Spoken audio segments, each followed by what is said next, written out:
ভিডিওটা করার একটা কারণ আছে। কারণটা হচ্ছে এই যে আল্লাহর সৃষ্টি, এত সুন্দর একটা দৃশ্য তোমাদেরকে এখন দেখাবো। তোমরা আগে দেখো, তারপরে আমি তোমাদেরকে কিছু কথা বলতেছি। আগে তোমরা এই ভিডিওটা দেখো, আল্লাহর সৃষ্টি একটু সুন্দর কিছুটা উপভোগ করি। দুপুরের সময় একদম পুরা 2টা বাজে সম্ভবত এখন দেখাচ্ছে। আমি দেখো, দেখো তো, এত সুন্দর একটা সৃষ্টি দেখার পরেও কি তোমরা এখন অস্বীকার করবা? আরে ভাই, এখনো সময় আছে, এখনো অনেক সময় আছে যুবক ভাইরা, তোমাদের উদ্দেশ্যেই বলে। আমিও নিজেও একজন যুবক, তবুও বলতেছি এখনো সময় আছে। কি বলতে চাচ্ছি বুঝতেছি, তাই না? এখনো সময় আছে, দিনের পথে ফিরে আসা।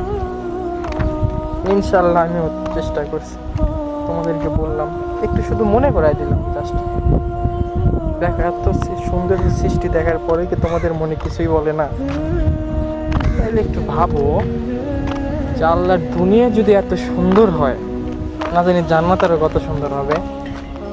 একটাবার কি তোমাদেরকে মনে হয় না যে জান্নাতে আমাদেরও যাওয়া লাগবে? আবার দেখো, তোমাদেরকে আবার দেখে আবার মনে করাই দিই।